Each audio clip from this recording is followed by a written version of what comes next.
From Los Angeles, live on tape, it's the Dennis Miller Show. Tonight, Robert Downey Jr., Ron Silver, Bright Lights Big City author Jay McInerney.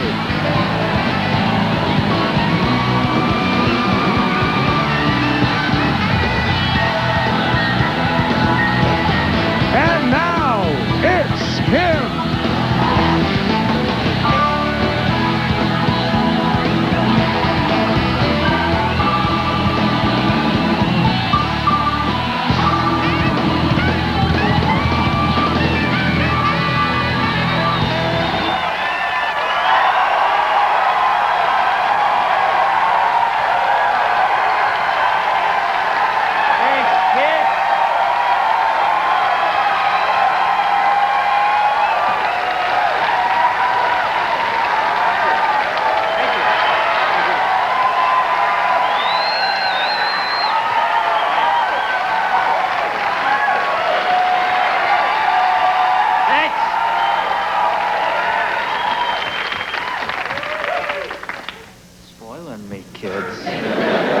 Well, thank you. That's very nice. Did you make that sign yourself?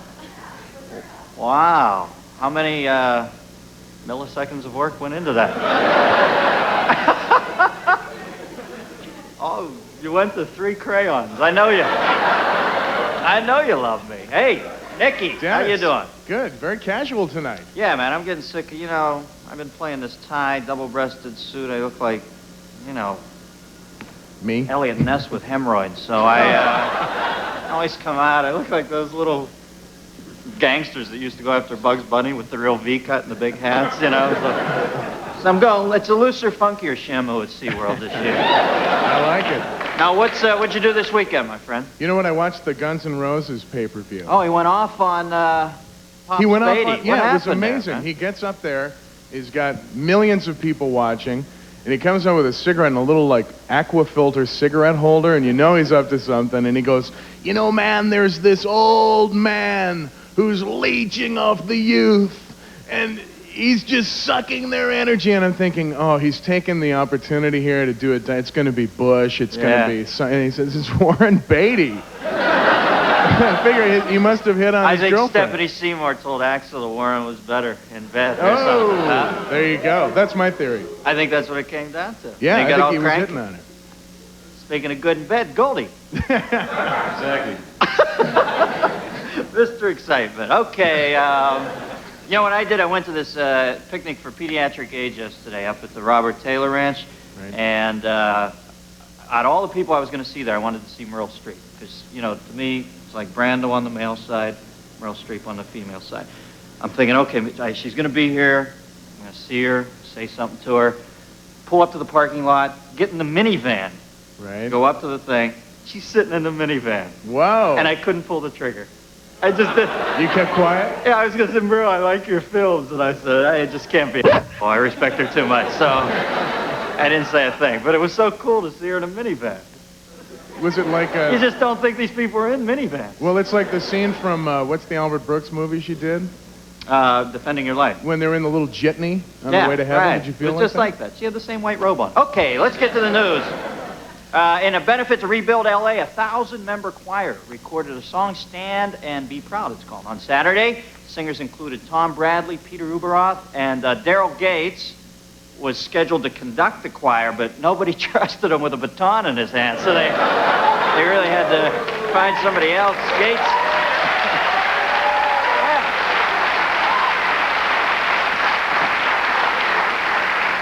You know, Gates says he now may not resign after all. You know, he's like that party guest who just won't take the hit. Daryl, it's 4 in the morning. The onion dip is gone. Get out of here. Go home. A review of H. Ross Perot's ever-growing base of support indicates that 90 all over the audience, a random sampling of our crowd. Nick, stop me. Muscle reaction. Stop me. Indicates that 94% of those people backing Perot are white. Boy, I'm baffled as to why a white billionaire from Texas wouldn't appeal to minorities. By hiring 2 heavyweight politicians to run his campaign, which Perot did last week, Quayle came out over the weekend and said Ross Perot has now made his first mistake. Well, that's tough talk when you consider it's coming from George Bush's first mistake. In responding... Danny...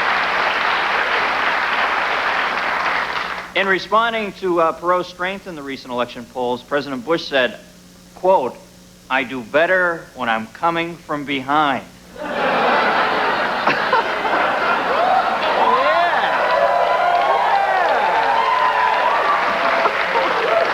Finally, something to replace I've fallen and I can't get up.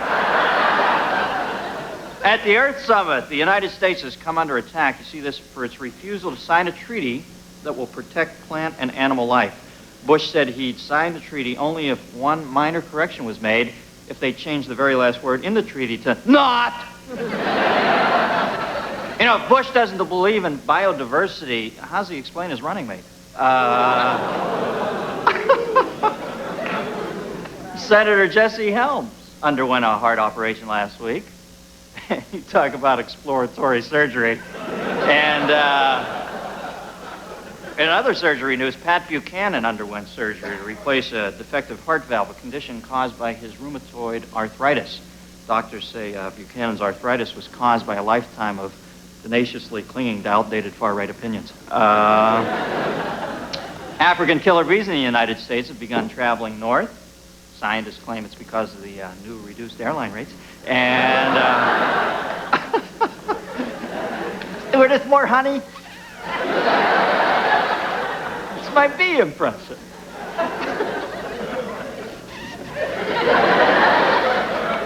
I love the honey roasted nuts. A Justice Department study has showed that violent crime dropped in America between 1981 and 1989. Guess everybody was resting up for this year, huh? Ted Turner announced he's looking for a cable TV venture overseas for the Turner Broadcasting System. Forget Disneyland. Wait till the French get a hold of Eurogoober, huh?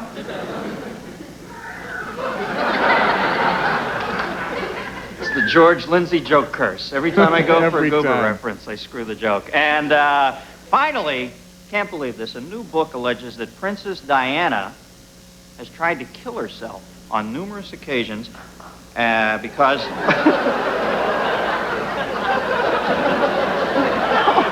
Lovely group tonight. The IRA is in the house. Oh, man, that's cold. Yeah, evidently she once tried to suffocate herself by covering her head with one of Prince Charles's ears. You know, we've got we got a great show. Ron Silver, Robert Downey Jr., author Jay McInerney, and you know, one of the best-known military precision flying groups, the Blue Angels. Because of defense cuts, they cannot afford planes for all their pilots. But they're with us tonight just the same. So, ladies and gentlemen, please welcome with me the ground-bound Blue Angels.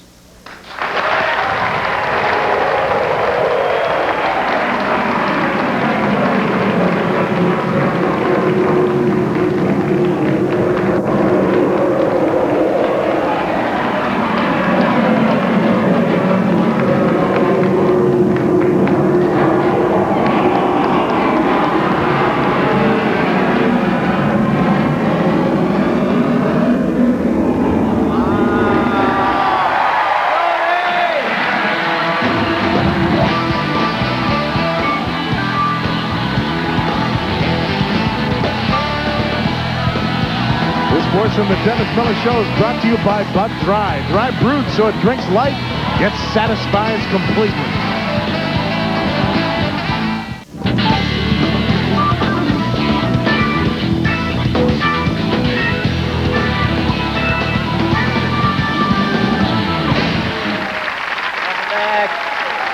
Welcome back, folks. Got a good show for you tonight. Ron Silver, Robert Downey Jr., and Jay McInerney. And Goldie, I see the piano out there. Is Mr. Downey going to grace us with a musical number? Yes, he sure is. Now, I'm privy to Bob's musical talent. I've worked with him before, but I'll bet you didn't know. He was quite the lounge singer. And Going to do a little number. Hey, I did want to thank Elizabeth Glazer and the Pediatric AIDS Foundation for yesterday. It was really rewarding for me. You go up to this picnic and there's these children who haven't, you think what crap television is. You know what I mean? It just doesn't matter. There's so many bigger fish to fry. I wanted to give her phone number for the Pediatric AIDS Foundation. You want to help out? They're good people. 1-800-488-5000. Also today, Frank Lloyd Wright would have been 125 years old. Frank, happy birthday. Sorry you're dead. All right.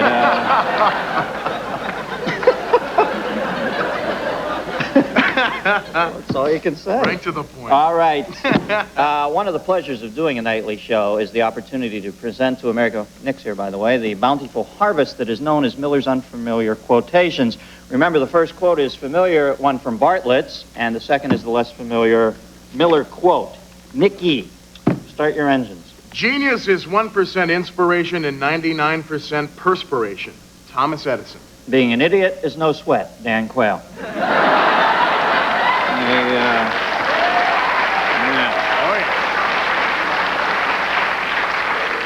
A politician is an arse upon which everyone has sat except a man.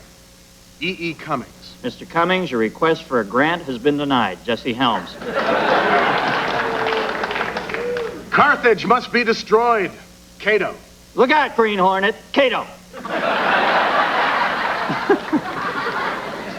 Nothing can be said nowadays that has not already been said. Terrence. Nothing can be said nowadays that has not already been said. Terrence.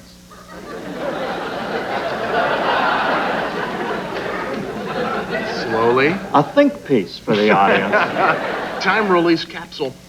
When thou goest to woman, take thy whip. Friedrich Nietzsche. When thou goest to Vegas, take thy Players Club card. Telly Savalas. Yeah. Telly. We saw Telly. You visited him a couple weeks ago. You kissed... At your behest. Kissed his bald head, I kissed him on the cheek. It was like Spock and Persis Kambetta in Trek 1. Okay, All right. Just say no. Nancy Reagan. Yes. Patty Davis. Oh. All happy families resemble one another. Every unhappy family is unhappy in its own way. Leo Tolstoy. All neurotic families resemble one another. Every psychotic family is psychotic in its own way. Charles Manson. If thee marries for money, thee surely will earn it. Ezra Pound. She just passed out. Klaus Van Bulow. Klaus Van Bulow. Miami Steve Van Bulow. Okay. The best liar is he who makes the smallest amount of lying go the longest way. Samuel Butler. Read my lips. No new taxes. George Bush. Yeah. Familiar, unfamiliar quotes. Thank you, Nick. My pleasure. All right. All right. My first guest. Oh, sorry. Here they come again. The Grandpa Blue Angels. This time, individual stunts. First, the barrel roll. Next up, a dive. A hover. And the piggyback.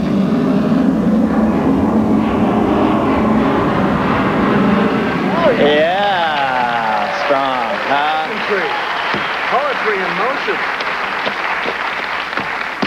They are right on the edge of the envelope, people. My first guest is a fine actor. I think I got a paper cut in that bit. Damn. Band-Aid? Band-Aid? No, tourniquet. He's a Tony Award winner, starred in the films Reversal of Fortune and Enemies, a Love Story. Currently has a one-man show in Los Angeles. Please welcome Ron Silver, folks. Ron.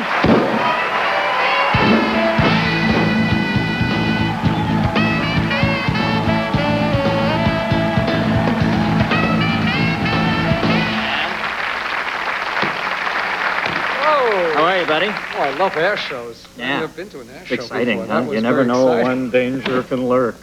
Tell me, I saw you in Blue Steel on cable. You made a good killer, man. Yeah, thanks. Yeah, that was exciting to see. I was watching. I hadn't seen the film before, and you look so deranged in it. Yeah. You've got that sort of thing like De Niro did in Taxi Driver, where he wasn't completely crazy. Like he'd go into the restaurant, and the thing that scared me the most was he'd always order, or they'd say, "What do you want to eat?" And he'd say, "I'd like pie." That always scared the hell out of me. That's the way you were in Blue Steel. Kind of not completely crazy. Tell me about the play now. It's called And? Yeah, it's a one-character play that Roger Rosenblatt wrote, and he's a journalist in New York. He's a wonderful writer, and it's a very interesting play. You know, you're used to being alone on stage. I'm not. Yeah. And it was a horrifying experience being out there alone. Most actors work with other actors. It's very social. Right. You work with other actors. You go out afterwards with other actors. But boy, this is kind of tough. And I've heard people say, and I don't, you know, I'm not an actor, I don't know, but when you're in an ensemble play, can you go away when you're not on? Go away? Like mentally, you know what I mean? After doing it for a month, you think about what restaurant you're going to. You're thinking about, gee, that's an attractive person in the second row. You go very far away sometimes. I mean, you get your concentration back, but you can't help but wander occasionally. But there are other actors there to bring you back. When you're out there alone, you simply cannot wander. Right.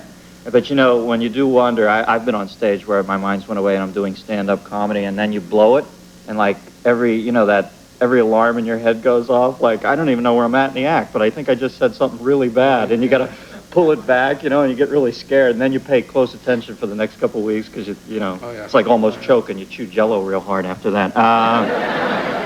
Now tell us about And. What's it about? Jell-O? Really? Well, you know, I remember once I choked, and after that, everything, even like pudding. And it's about a writer who is trying to write something differently, but it's not just about a writer. It's about somebody trying to really understand and get back to his feelings.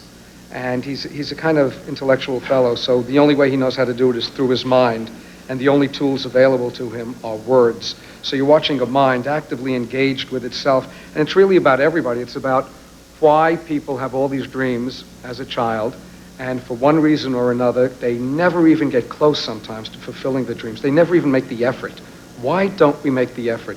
Now, some of us are constrained by circumstances.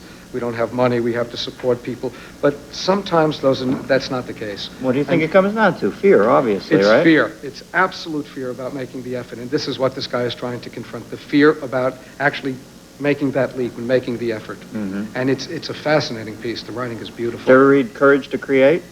The Rollo May book? Yeah, you know, it's a real step up to the plate when you everybody has this fantasy in their head about what they could be good at. That's right. They actually step out and be proven. But most kids, by the time they're 12 or 13, most boys and maybe girls now know by 13 years old they're probably not going to play professional baseball or basketball. You know, we learn in stages what we can do. But other things, we never test ourselves. Right. And until you test yourself, you don't really know. And a lot of people would be surprised.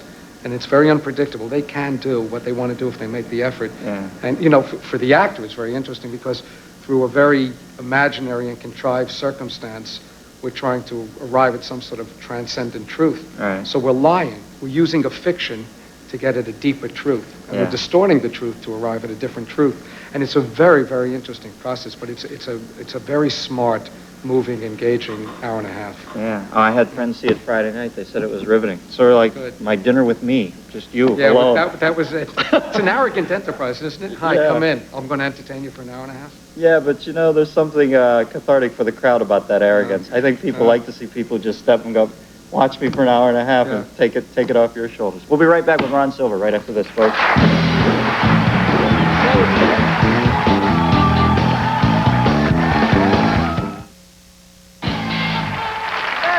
Silver, folks, you know, my favorite evening of theater ever you gave me, you and Montaigne in Speed the Plow.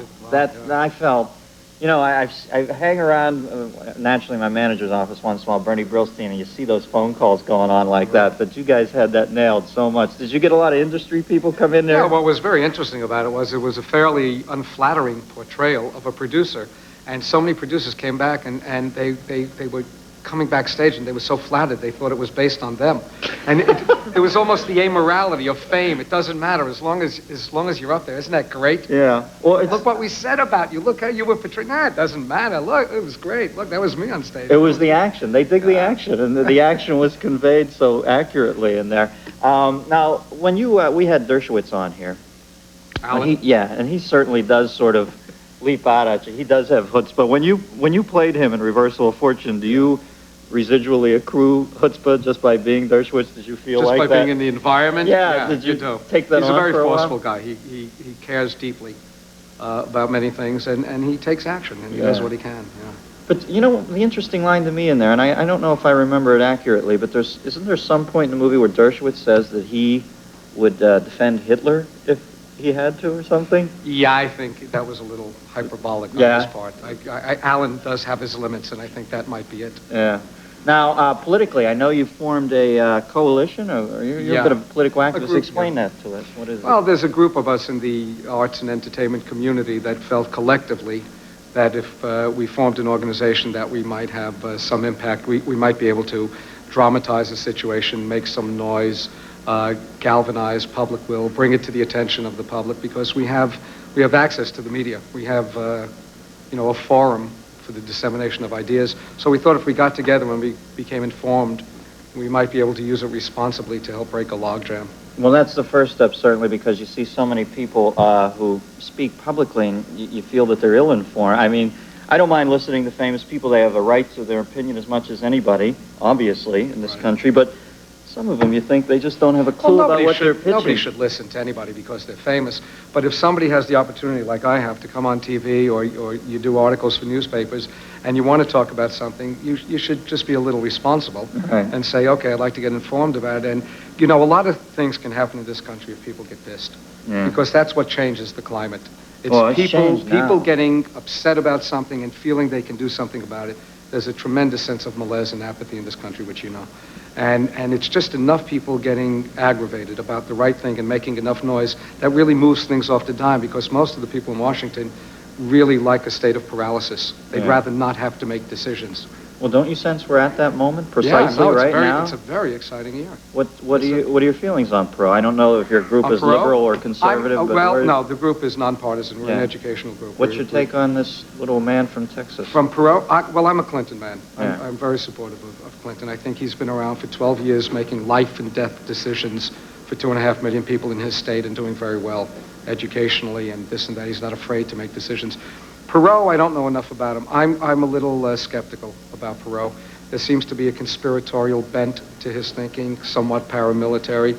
Also, in the United States, to run a government, you need to build a consensus. This man did very well, making a lot of money, but he owned the company. So I don't care how much he talks about electronic town halls and this and that. It's not about that. The people who started this country wanted a representative government.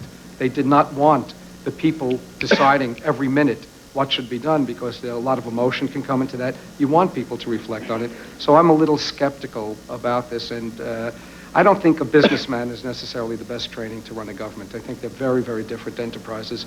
A businessman's main motivation is maximizing profit. And a politician. And I think that's what's gotten us into trouble in this country in the last 12 years, that people relentlessly in a market economy want to maximize their profit, and they define happiness by consumer prosperity.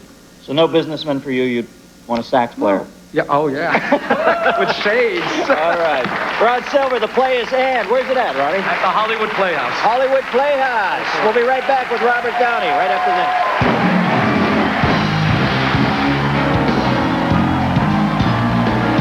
This portion of the Dennis Miller Show is brought to you by Dawn Dishwashing Liquid. It takes grease out of your way. Thank you. Thank you.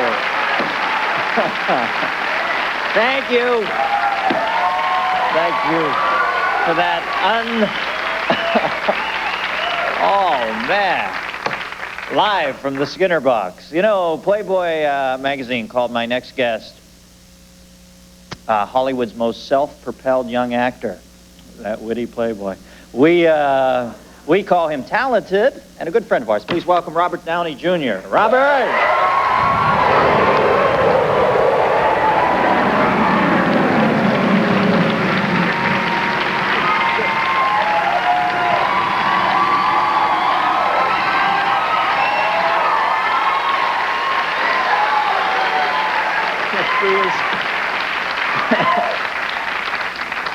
Truly one of the freest spirits I've met in my life. We worked together for 1 year at SNL, and even then I always thought of you as the last of the bohemians. You really, you do what you want in life, don't you? I think so. Well, I don't have my own show. Yeah. Well, you know, your own show. There. Wouldn't you like to have your own show? He's got his own show. Yeah, wow. It's certainly fresh out of the womb. It was my first dream. And, but you big movie star. Now, I can't believe you're saddling up under this, playing Charlie Chaplin now. Does that scare the hell out of you? It's so frightening. I don't think anyone has any business playing Charlie Chaplin, you know? Except, of course, me, because I did. Yes, of course. But that aside, yeah, it's crazy. I don't know if you guys know much about Charlie Chaplin, but he was really like the real pioneer in films. You know, films are kind of like pinball arcades. They were a real novelty, and he really turned them into kind of an art form. He and D.W. Griffith, a couple other people, you know. So it was just real intimidating. Also, because if you watch his movies, he was such a genius, and it's hard to like be really funny while people are filming it. As we know. But now, this film we see, will it be in black and white? I'm so used to seeing, obviously, in black and white. Some of it's in black and white, and, you know, no, it's in color, but, you know, some of the segments are in black and white. Richard Attenborough directed it, who did Gandhi and all these other great movies, like 50 years in the industry. He's been making films twice as long as I've been alive, but that doesn't mean I have to take his advice. No, but I did take his advice, and I really learned a lot, and it was great.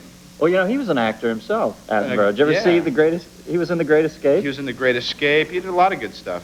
Sand Pebbles with Steve McQueen. Yeah. Now, where does the film stand as we speak? When will it be released? It's like you're finished shooting it, right? Yeah, it comes out Christmas Day.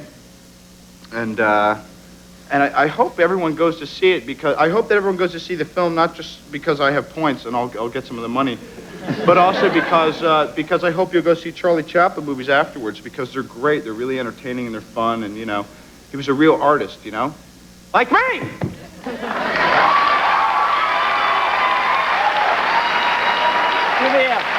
Give me a little tramp walk. Just a little. Give me the little tramp thing. Did you get it down? Yeah. You had to work on your gait for that, didn't you? Yeah, well, not really, because I kind of was way back and duck-footed anyway, kind of like most, you know, self-important young people. Was it Chaplin mania for you after you got the part? Did you just completely immerse yourself in it for a long period of time? Yeah, I did. As a matter of fact, I was kind of nuts by calling Attenborough up at night. It wasn't 1917, it was 1916. It was at 2 in that. He was like, Robert, relax. You know, because it's so nuts. Because I was afraid, you know. I was afraid that I wouldn't be able to do it and that I'd blow it, and then it would be on film and everyone would see it and say, boy, he blew it, didn't he? You know? So I went kind of nuts with it, and then I came back around and realized that it's just about finding the Charlie Chaplin. Oh, this sounds like so like new age, but it's about finding the Charlie Chaplin in yourself, you know? Can you? The Charlie Chaplin crystal, as it were. Yeah, it's the Charlie Chaplin. Well, who went for it more than you? I want to remind them about something when we come back that you did on Saturday Night Live. One of my favorite things ever. It was the most out there thing I've ever seen on that show, Suitcase Man. We'll talk about it right after this with Robert Downey Jr.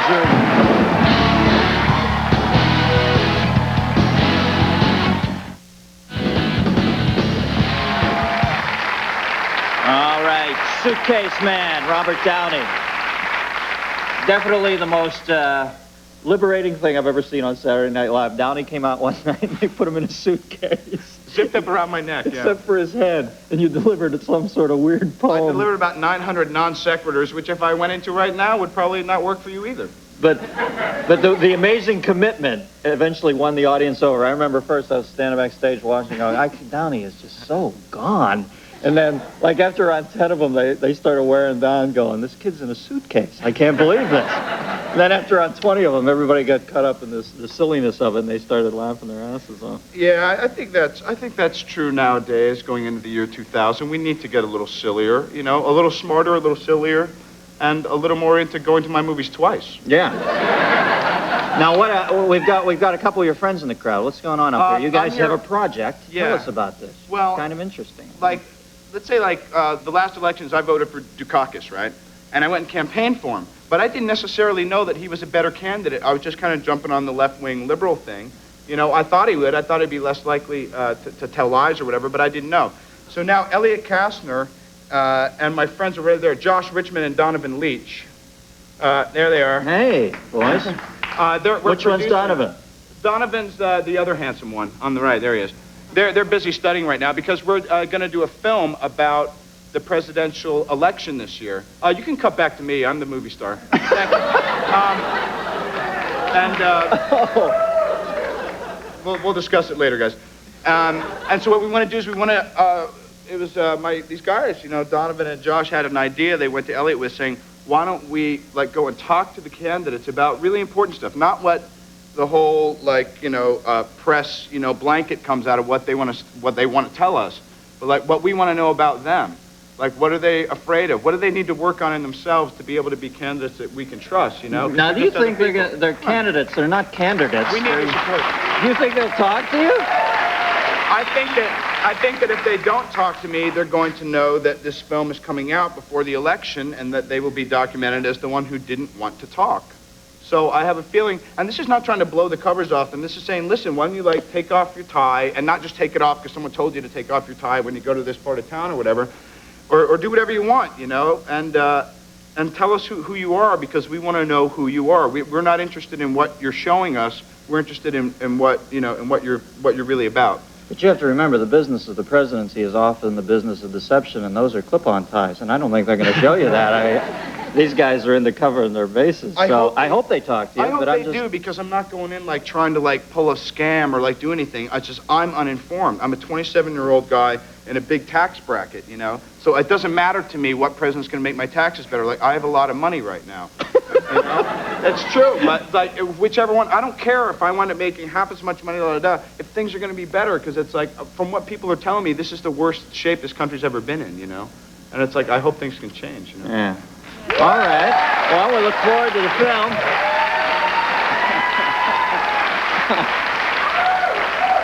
Now, you were talking about it at the MTV Awards we taped the other night. Yeah, people yeah. sounded, it sounds like a lot of young people would like to hear this sort of candor from these people. I hope so. Yeah. Now, what I'd like to hear from you now, will you grace us with a little Bob Downey tune? Oh, well, it's not mine. I just play a little ditty for you. Okay. Is that all right? Diddy? Robert Diddy Jr. This was something my grandfather used to sing me when I was growing up, and I'll omit the dirty stuff.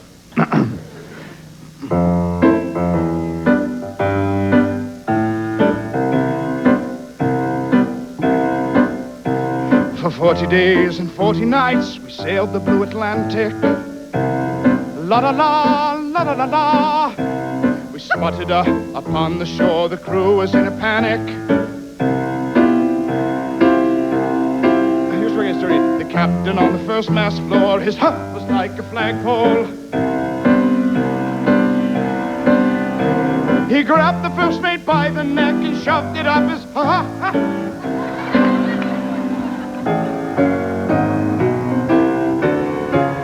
It just gets too foul after that, but that wasn't bad, right? Yeah, Robert Downey Jr. Might I say the newly married Robert Downey Jr. When'd you get hitched? Monday before last. It's okay. It'll wind up I'll be living longer now. And who's the gal? Tell us. Her name is Debbie Falconer, or now Debbie Downey, but Debbie Downey doesn't sound good. We might have to change. This sounds like some kind of Midwestern call girl, doesn't it? Debbie Downey. Debbie Downey, like Debbie Downey does. You know what I mean? She's not like that. We don't want to project that. We feel that we're above that. Look at all of you people. I really care about all of you on some level. All right. It's true. We feel the connection. Robert Downey Jr., folks. We'll be right back with Jay McInerney right after this. Thank you, Bobby.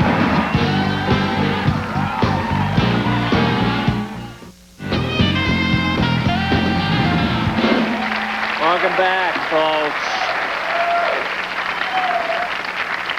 I hope that film works for Robert, because he's truly one of the sweetest kids. I met him when he was really young. He was like 20. He's always had a good head. He's got like a hippie spirit. Cool kid. Good actor. All right, tomorrow night my guest will be Ally McGraw from Sister Act, Kathy Najimy.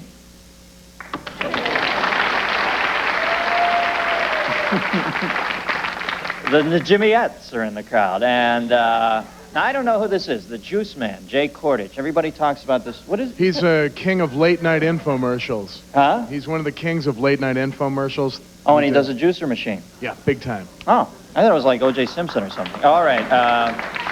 Also, the news of the week. All right, time now for another gap poses of the staff. Our staff member tonight is our talent associate, Tammy Wesson, with her gap pose. Tammy?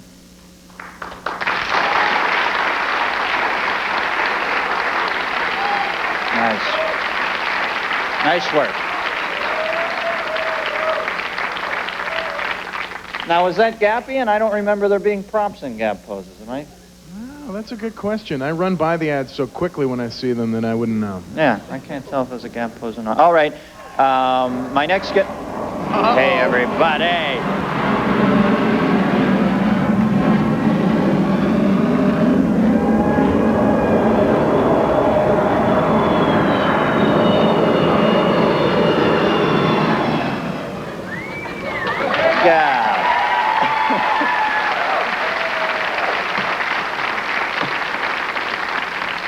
You see those men?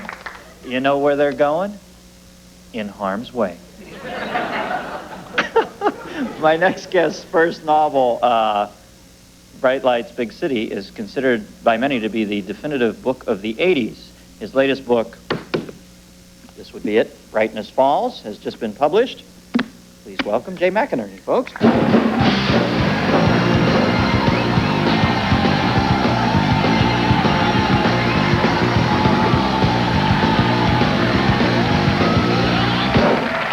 Hey, Jay. How are you, buddy? I'm good. Yeah? Nice to see you, Dennis. Moved to Nashville, huh? Yeah. I've pulled up stakes a little bit. I kept the apartment in New York, but I got married. I got married December 27th, and my wife is a Nashvilleian. Yeah. Now you, to some people, the quintessential New Yorker. How are you finding it down there? Is it slow or? It's a little slow. I don't quite know how to interpret it all of the time. In New York is a city of irony, you know. And when in New York they say nice suit, they don't mean that you're wearing. They don't mean that they like your suit. In Nashville, if they say nice suit, they probably are complimenting you. It's hard. Because you're wearing sequins. It's hard to get used to that. I went to the bank. I went to the cash machine the other day, and this very attractive young woman started talking to me in what I thought was kind of a provocative manner, or it would have been if it was New York. In New York. But I went home and said to my wife, or asked my wife Helen, if I described the conversation. I said, was she hitting on me or just being friendly? And probably she was just being friendly. But it takes a while to make those adjustments. To get used to women who don't come up to the bank machine and say, "Don't kill me, please, don't kill me." It's it's a different. But I like it. I've been in New York 10 years basically. Yeah. I used to see you in New York. Yeah. You were a New Yorker. Yeah, but I was not out. Now you talk about irony. Oh, come on, I saw you at Nell's. Well, I had been at Nell's a couple times, but I was under the influence of a guru. Okay. Irony to me is how our culture takes people who are like they're kind of on the pad, and then we rocket them to warp 5 career-wise at. And then we shoot them down. Yeah, overnight. It's amazing to me how this happens. You, when you wrote your first big book, Bright Lights, Big City, were a liquor store clerk, right? Yeah. I was working at a liquor store for minimum wage in Syracuse, New York. I was waiting. It took me about 3 weeks to spend the advance from my publisher, and then I continued to work in the liquor store. One day I got a call though from someone purporting to be a Hollywood producer. He called my home first. My girlfriend had directed him to the liquor store. And there were a couple of drunks there at the time fighting over a bottle of Wild Irish Rose. There was a lot of noise. And this guy, I didn't know whether to take this guy seriously, but he said, Jay Babes, and I thought maybe he must be from Hollywood. He was actually a vice president at Paramount at the time. And he said, we read your book, it's great. It hadn't even been published then. We're going to bring you to L.A., you'll be a star. And meanwhile, these guys are fighting in the background, and he finally said, what's all that noise there? And I was so embarrassed to admit that I was working in a liquor store that I thought, for once in my life, I thought pretty quickly, and I said, I'm at a party. And he said, yeah, I've read Bright Lights, Big City. Of course you're at a party, But can we impinge on your valuable time and bring you to Los Angeles? Right. And, that was my first visit 8 years ago. Now you come out and they treat you like a king at first, right? Yeah, well, and they put me in the Chateau Marmont, or they asked if I wanted to stay there, and I said, is that good? And they said, well, is it good? John Belushi died there. And so that apparently was good enough for me. Well, that's the way they think out here. Yeah. They have tours of the places where people have died. Yeah, it's kind of a bizarre city. Now, And Ron Silver was on earlier. Yeah. He was talking about this one-man play he's doing called And at some point the character has I get this- nervous when people talk about writer's block, but Yeah, well, yeah, it's kind of like impotence. You know, you don't really want to dwell on that subject. Yeah, well, I don't want to talk about the block part of it, but somewhere in the play, the man comes to a point where the fame that he has gotten over the years feels somewhat hollow. And I'm wondering, how has the Hollywood experience been for you? Has it been a rewarding one, or when you got to the core of it, did you find... You seem like an insightful enough man to cut through the hype. Has it been rewarding? Well, it was very exciting for the first. I'd never even been to Los Angeles, and suddenly I was flying first class, and I was meeting young actors and directors and producers. It was a very head-turning experience, like a lot of things that happened to me in those years. And I was very happy when they asked me to write the screenplay, but I could tell how it was going. The first time they sent out a big, long stretch limo. It's about 60 feet long to the airport. And then I wrote a first draft. They called me up and said, well, come out again, a little trouble with the second act. And there was a sort of town car waiting for me. It was much smaller this time. After I wrote the third draft, they called me back one more time. Nobody was waiting from at the airport. I called up the studio and said, where's my car? And they said, Jay, why don't you take a cab in and we'll reimburse you.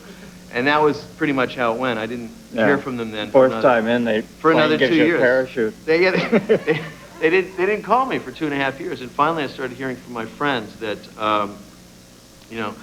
that their lofts were being rented for the movie for $10,000 a day, and they were very happy. They wanted to tell me about this. And you hadn't heard about it. Yeah, and I wanted to scream obscenities into the phone. But in fact, at the 11th hour, they called me back, and they went back after hiring 7 or 8 writers. They went back and shot my original script. I'm not sure that it's Citizen Kane, but I was really glad to be involved. Yeah, and get your work out there. I learned a lot. Tell me about Brightness Falls. Can you give me a quick synopsis here? Well, Bright Lights is kind of about the beginning of that whole crazy party, which was New York in the 80s. And Brightness Falls is about the end of that decade. It's the story of a married couple. She's a stockbroker. He's a book editor. He ends up trying to buy out his publishing house after he gets in a pissing contest with his boss. And it ends rather badly. But it's my first book about adults, I guess. My other books have all been about adolescents, whatever their chronological age, looking in and saying, that doesn't look so good. That the people who sort of refuse to sign the social contract. These people find themselves in the middle of their lives, and at the same time, they're in the middle of that crazy scene which was New York in the 80s, and which crashes down around their ears. Well, if it ends somewhat pessimistically, I think your new one, you're in Nashville now, happily married. Maybe we got a Bright Lights Big Opry coming out here soon or something? Well, actually, it's a very interesting place. It's a mix of country clubs and country music, and if I stay there long enough, I'm sure something will come out on paper. Go have yourself a kid. It's the ultimate buzz. Okay. The king buzz of all time. Thanks, Jay McInerney, folks. We'll be right back. Right after this. This portion of the Dennis Miller Show is brought to you by Hyundai, makers of the Excel, Scoop, Sonata, and the brand new Elantra.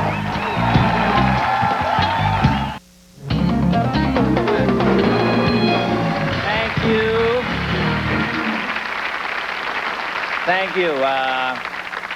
Been a very nice crowd tonight. Thank you. I'd like to thank my guests, Robert Downey Jr., Ron Silver, Jay McInerney. This is one of the shows I am most proud of at this point because I had the whizzer on 10 minutes in. Good night, teenagers. Bye-bye.